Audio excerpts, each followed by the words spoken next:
Hey guys, how you doing? My name's Llama and today I'm bringing you the final video in our Primal series. Now this video is going to be looking at how to optimize the gold returns that you get on the primals that you've been farming. If you're looking for videos on how to farm the primals, I do have a video for each of the primals in the same playlist as this one, and I will also pop links to them all in the description below. But this video is going to focus more on how to get the most out of the primals that you farmed and not how to farm them.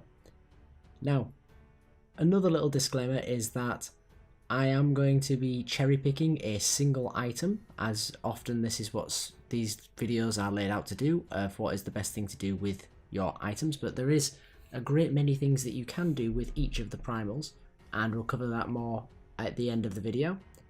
But as of right now, I am just going to cherry pick a single item for each primal and go into detail about how you can optimize your gold by making that item.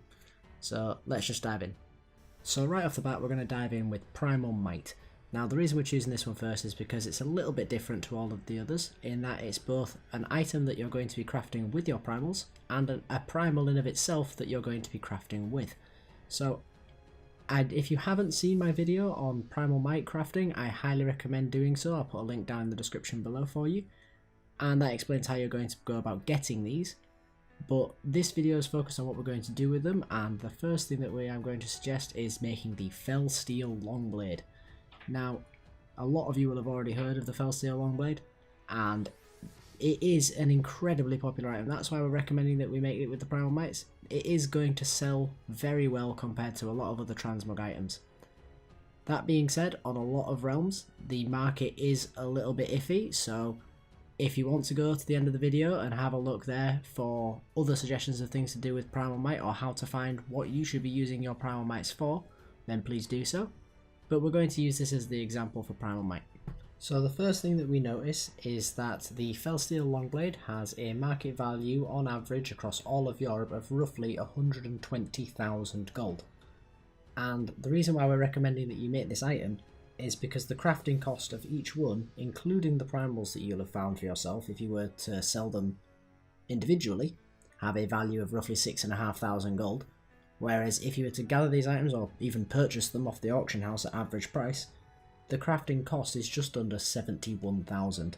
So it's about a 49,000 gold markup on making a Fell Steel Longblade, comparatively to having just the materials.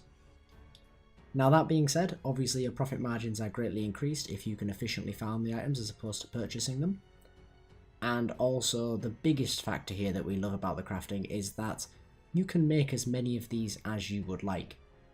Like, once you've got the capacity to make the Fell Steel Longblade, you can just keep making them.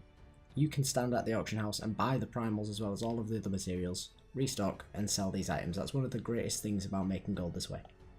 So next up we have the use for Primal Fire, and for Primal Mana we're going to be creating the same item, and that item is going to be the Spell Cloth.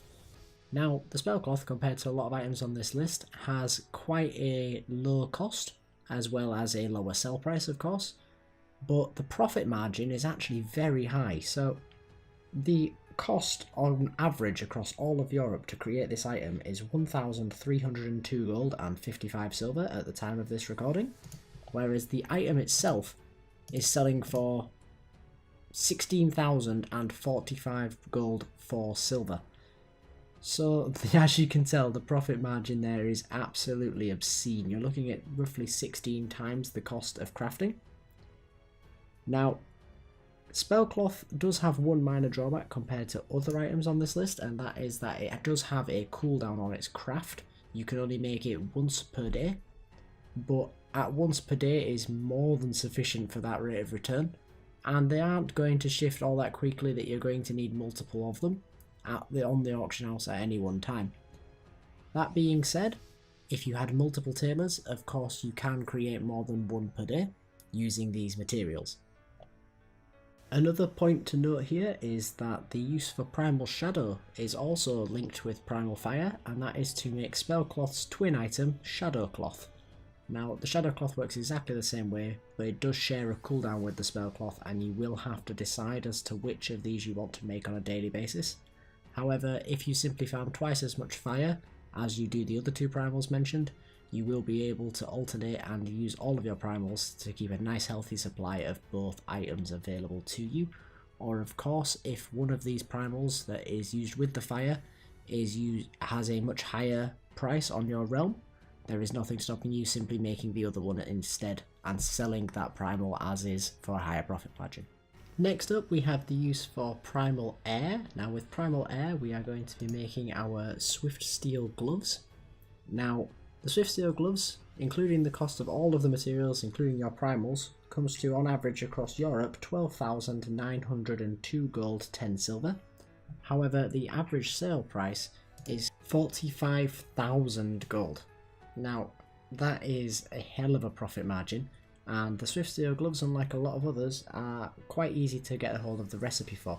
So these gloves are quite unique in how they look, so it wouldn't be surprising if they sold quite well, but again, it wouldn't be quite surprising if you are keeping a hold of them for quite a while. So do bear that in mind before you start crafting multiple copies of them. Now penultimately, we have the use for Primal Water and Primal Earth, which are going to be used to make the Belt of the Guardian. Now, for just 6,132 gold, 60 silver, you can create an item that is worth a little over 37,000 gold across all EU realms.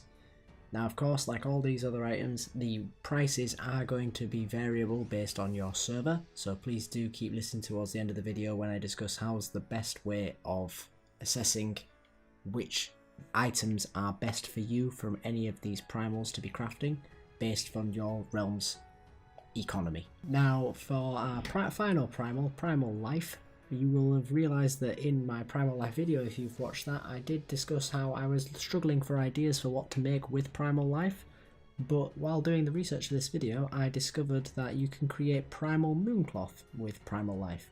Now this works very similarly to how the two other cloths mentioned earlier in the video work. However, this one uses Primal Life and Primal Water to be crafted and sells for roughly 4,000 gold on any given realm across Europe. Now, are these items the right ones to sell on your server? So the first thing you're going to want to do to check is you're going to want to go over to the Wowhead page for the primal that you have in stock or that you are looking to make gold from. Then what you're going to want to do is you're going to want to click onto the Reagent 4 tab, and you're going to want to scroll down and find either the item I've mentioned or one that you're interested in making. Then what you're going to want to do is make note of what items are needed along with your primals to craft that item, and then you're going to want to go and head over to the Undermine journal. So from here, it's as simple as having a look at both the item that you are going to make, the prices it goes for in your realm, and then the items that you will need to use for crafting, and the prices of those items, calculating the cost of the item that you wish to make and seeing if there's a healthy profit margin in it. Similarly, while you are on Undermine Journal, you may wish to have a look to see how the competition squares up. If an item is in abundance, I don't recommend making it. You've got to have a lot of composition. If you're lucky enough to find an item that you can sell with a decent profit margin and sells reasonably well, and there is not much competition, that is what you're aiming for. That is the ideal. So I hope you enjoyed the video, guys. I hope you found it helpful. If there's anything else that you would like to see in these videos, if you have any questions on primals or anything else, please do let me know down in the comments below. If you have enjoyed the video, please do like, comment and subscribe. It does help out a great deal, and I'll see you in the next one. Bye for now.